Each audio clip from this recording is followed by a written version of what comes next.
আজকে আজকে ভাত হয়নি, মানে আজকে অন্যরকম খাবার। পোলাও করেছি, কি চাল দিয়ে আমি বারবার চাল থেকে নামটাই ভুলে যাই। গোবিন্দভোগ চালের পোলাও। আর হচ্ছে এখানে মাংস কষা।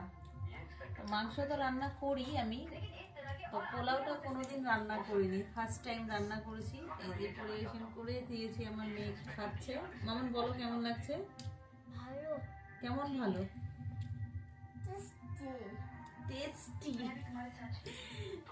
আমি এখনো টেস্ট করিনি, তো মেয়েকে দিয়েছি, তোমার দাদা ভাইকে দেবো, তারপরে আমি টেস্ট করবো। তো আসো, আমি টেস্ট করো। কে কে খাবে চলে আসো, এখনো অনেকটাই আছে, এই যে অনেকটাই আছে।